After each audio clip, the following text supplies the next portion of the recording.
Okay, so I'm back on Honda video. So today we are looking at, or in this video, we are looking at 10th generation Accord.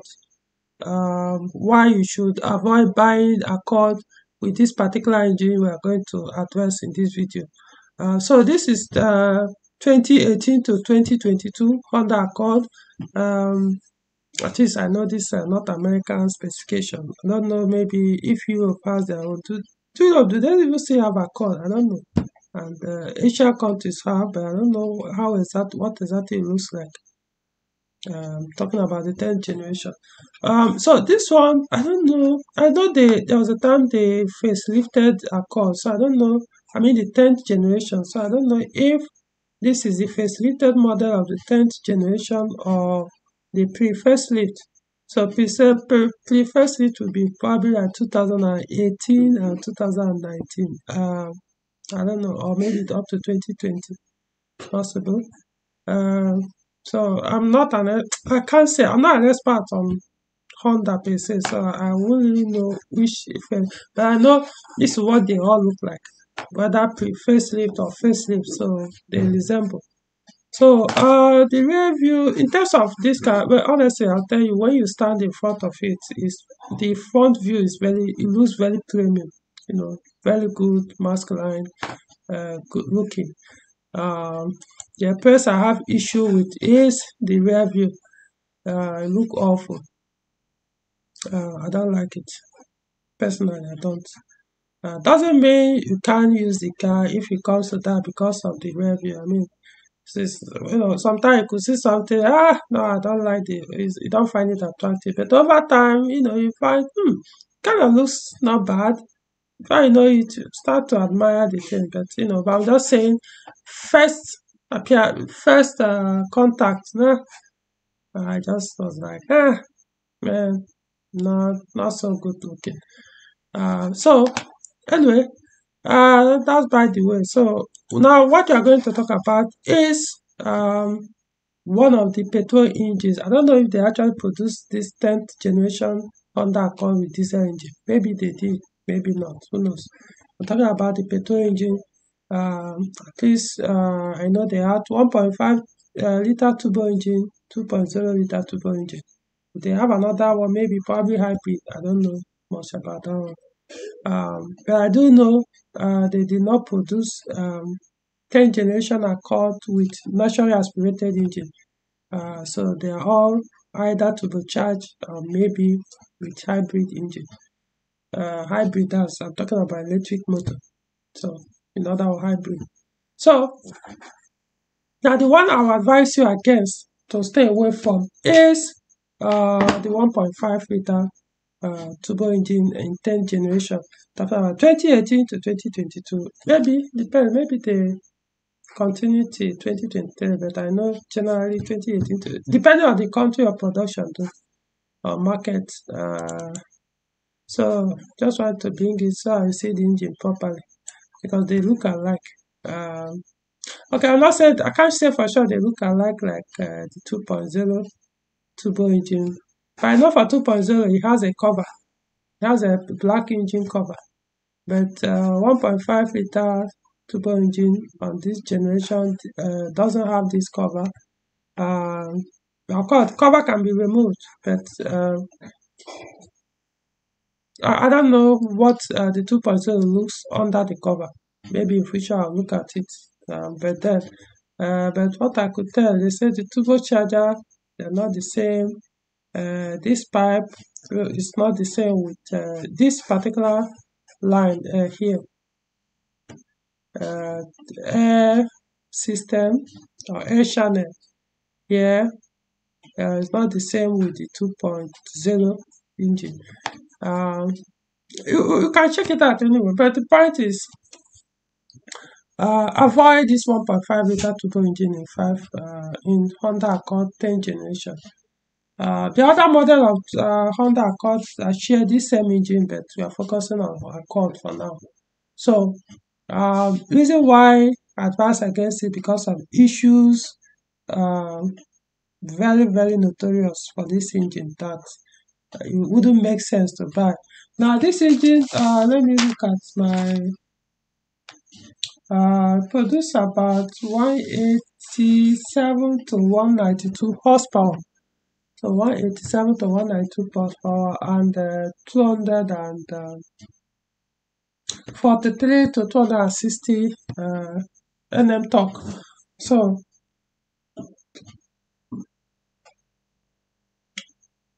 for a 1.5 liter engine, yeah, I could say that's pretty impressive on the figure, the power figure, both the HP and the torque. Yeah, you know. But the issue is not necessarily the figure; it just the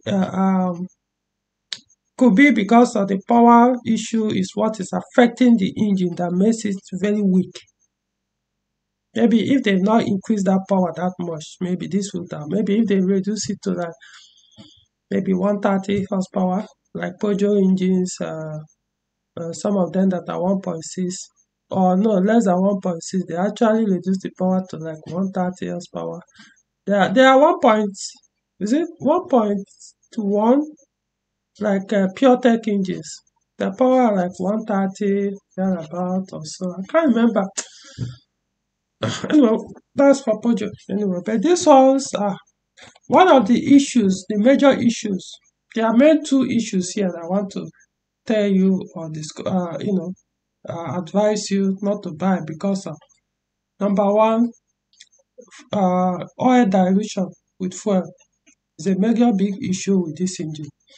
I don't know whether it's because of the turbo engine, but I also want to suspect most likely it's because of, remember, this is a direct injection engine. Almost every modern engine now that you find in every car now they are direct injection. I'm not saying all, but majority are direct injection engine. Meaning, the traditional engines or conventional engines, the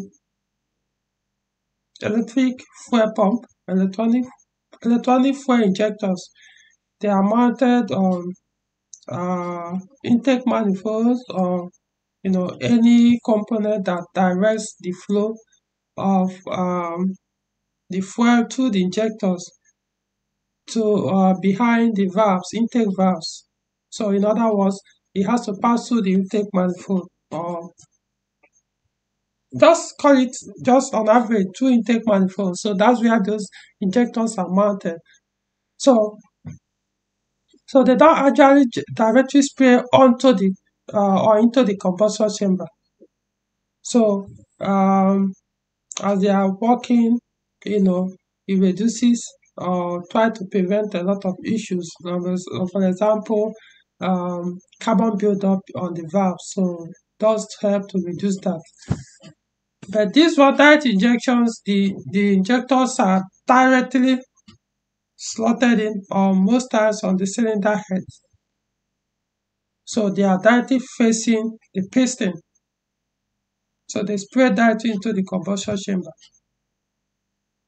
So as that is going on, then they are also attached with high pressure fuel pump, which is different from the primary pump or the low pressure fuel pump inside the fuel tank.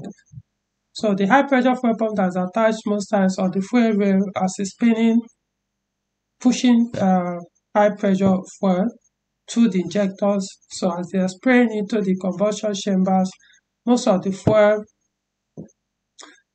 passes through the rings, settle inside the oil pan and dilute the oil over time to a point that you get a point your engine oil level will increase because not all fuel that goes into the combustion chamber burns out in that process. So it keep increasing until eventually it will wreck everything the engine oil is supposed to lubricate, because of course fuel dilutes and disintegrate or makes the oil useless. So you won't be able to lubricate and protect the engine anymore. So the oil dilution is one thing this engine is known for. One of the weaknesses of this engine and something that could wreck your engine. Now there are some claims that if you use it more often on a longer distance, it will reduce the engine oil dilution with fuel. But if you use it for short distance, you know, then you will suffer more of that issue, the engine. So that's one major issue. I mean, you don't want to suffer that issue. You don't. I mean, when it wants to kill engine, it's like everything, because it's as your engine will just be grinding. Remember, your oil is already messed up, so it's no longer protecting anything. So it's look like you're running your engine with oil, and will just be your camshaft, your crankshaft, your pistons, rings, everything will just be grinding until you get the point, boom. You know. So most people, what they do is they reduce the oil change interval, so that even though it's diluting the oil, by the time it becomes that very bad, they will change the oil. So let's assume your manufacturer recommends 10,000, change every 10,000 kilometers interval, or every 12 months. You could decide to do it every 5 months or every 5,000 kilometers with high quality synthetic oil.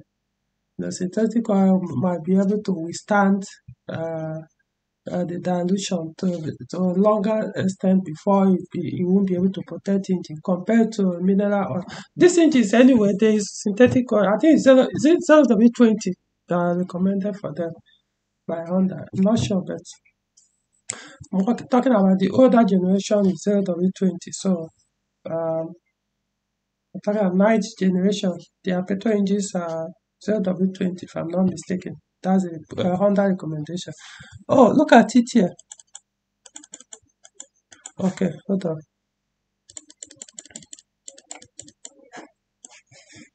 See it here. It's 0W20. So I was right. SAE 0W20. So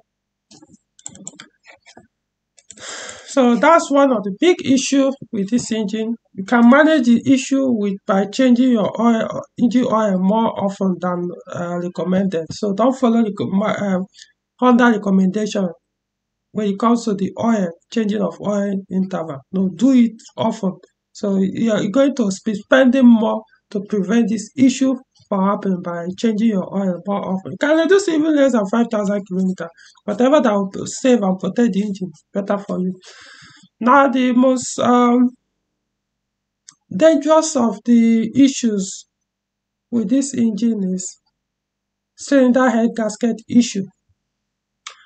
See, this is not about, I'm not an expert on Honda, so stop saying what you don't know. Yeah, you do your research. I don't mind.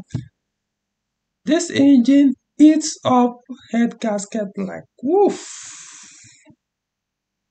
I don't know how many of this Honda Accord with this engine have been sold, or we are sold, because of course they discontinued this particular model.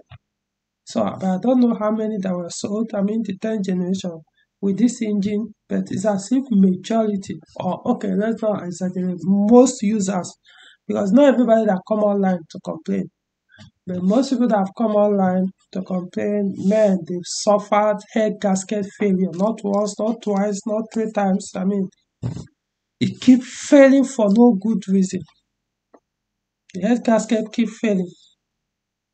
You know what I mean by failing? Just start overheating, kaboom. If you're not careful, it might damage the engine. So the point is, you can only change the head gasket when it fails, fine, but it's just not durable.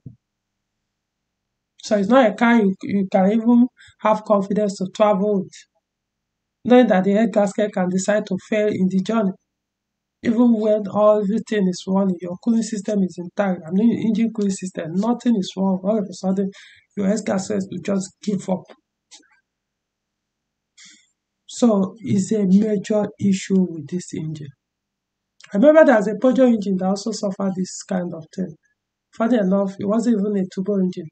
Um, it's a VTI engine. I'm trying to remember the name. Is it VTI 90? Trying to remember that. It's a 207. The engine is common in 207. Peugeot 207. But not common in Nigeria. That engine model. I know it's a 1.4. It's 1.4 liter engine. It's not turbocharged. It's naturally aspirated. I think whether it has whether it's direct. I think it's direct injection engine.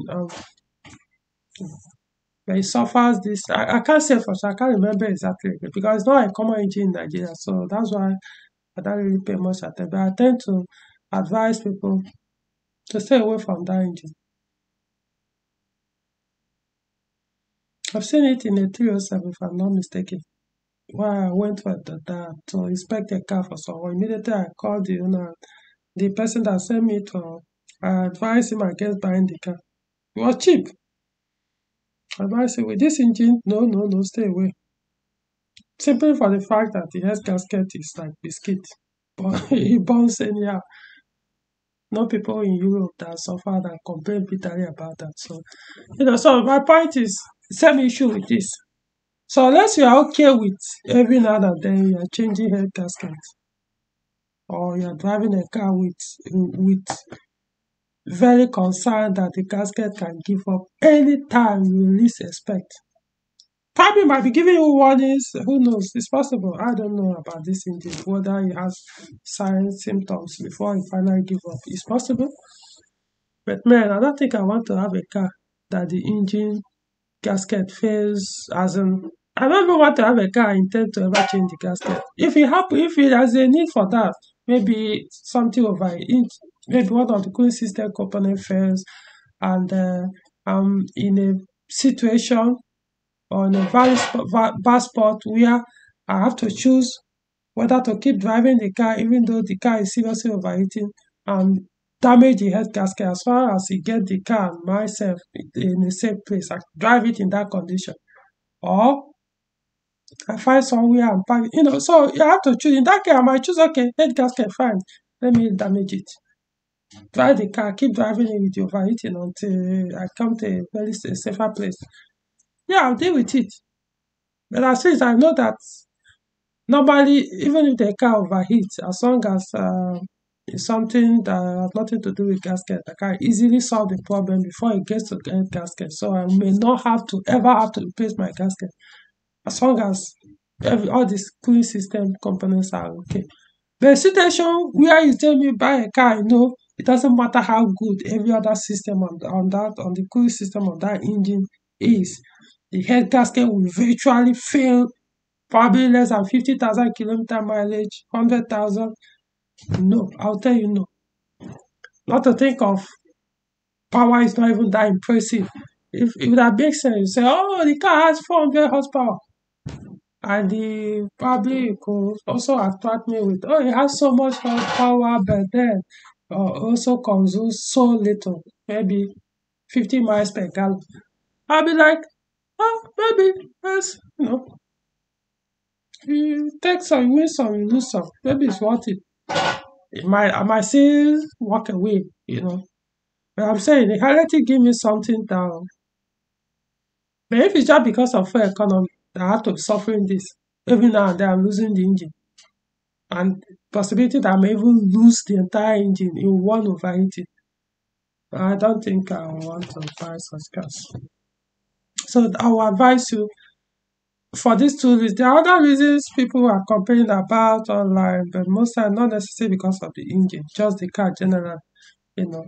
But they are not like something I could say, oh, they are big enough for you to choose not to buy the car because of those issues. No, there are things you can deal with. No car is perfect, so issues not about it. But as far as this engine is concerned, 1.5 liter turbo engine, um, it's called, hold on, I think there are about two of them. One is L15BE, the second one L15BG. L15BE has about 190 horsepower with 260 Nm torque. The L15BG has 187 horsepower with 243 Nm. So these two 1.5 liter engine in this are called stay away. Now there are some that comes with 2.0 liter. I'll do a separate video on that. Because you can see the 2.0 liter batch here. I think those ones you are better off with them, you know. than with this engine. Um, Let me show you what the 2.0 liter engine looks like in case you want to tomorrow go after one. Um, so this is it. You can see the difference. Let me show you. So you can see, apart from this cover, if you remove the cover, it might look the same under with the other one, but I don't think it will look exactly the same.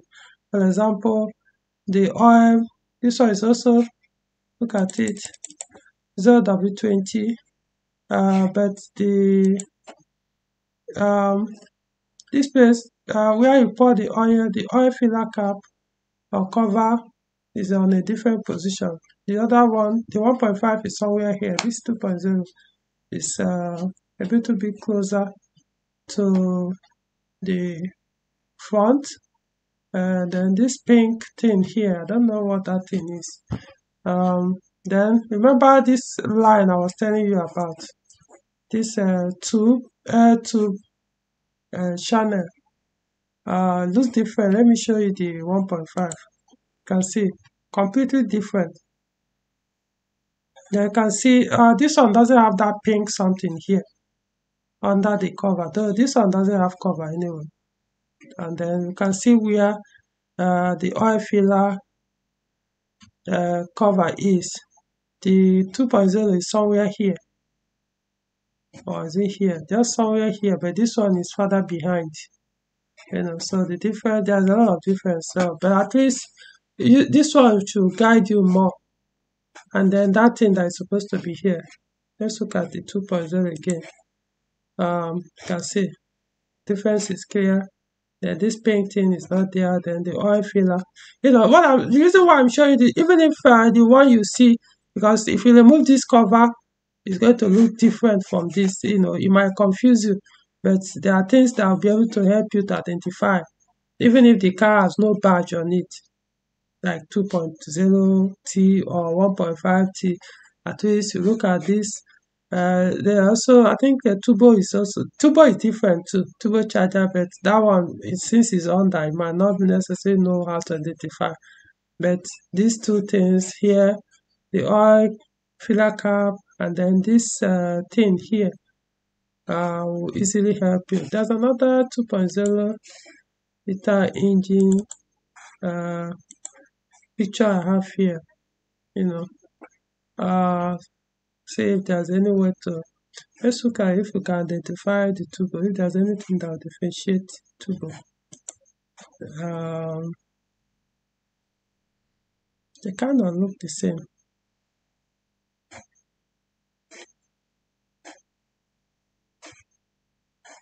I'm seeing something different. I see something different, but not enough though. But for example, you can see this bolt here, and then two openings on the heat shield. The turbo charger is under this aluminum heat shield. So there are like two openings here, or something that looks like opening under this plastic on top. Then this bolt here. So this is 1.5 liter engine. So look at these three things here. Then when you come to the 2.0, you see they are not there. They're not there. They're not there. Then there's another mark too on the heat shield. See this mark on the heat shield. So for the 1.5, you see this mark here. This kind of design here too. You see, this one is different opening, no mark here. So there are some differences anyway. Why I'm trying to show you all these things is so that you may not rely on the cover in case the cover is removed or is absent on the 2.0 liter engine, so it becomes confusing. So you can easily use some of these things to identify which one, so that don't get anybody to confuse and lie to you and say, oh, it's 2.0, it's just the cover is missing. No, do not listen to that. Check out some of these things I'm pointing out to use it to identify. For example, if you want to, don't rely on this. Anybody can put a badge. The 1.5, let's assume the 1.5 doesn't come with this badge at all, like 1.5T. Somebody can buy the 2.0T and paste on it and say it's 2.0 liter, you know. So don't rely solely on the 2.0. Look at the engine. Number one, this one, they designed not to have cover. So even if you come and see cover here on top of this, you can tell this is here. In fact, the engine, not necessarily the turbo will help, but the engine will also, in fact, will make it much easier. So the oil filler cover is here, towards behind the engine on the cylinder head cover, while the 2.0 is here. You can see it. Then this thing here, you can see there's also a hole there. So you won't find it on the 1.5. 1.5 here is a ignition coil. There's not that thing can be here. So use this to identify. So 2.0 is better. Later we'll talk about the 2.0 maybe on a different video. It's much better. Doesn't mean that I won't have there are not few complaints, something that had to do with, but on average, no, they didn't suffer that much. Though I'll do more research. It's possible maybe later on they started having the issue, but generally, no, they were much better compared to the 1.5. 1.5 was disaster from the beginning. Within that year, they even started selling them. They started having these issues compared to 2.0 that, throughout the sale of the 10th generation Accord, they were like the best among the Honda Accord series. So, I hope this helps. So don't buy wherever you are. Do not buy Honda Accord 2018 to 2022 or 10th generation Accord with 1.5 liter turbo engine. Avoid them at all costs. All right.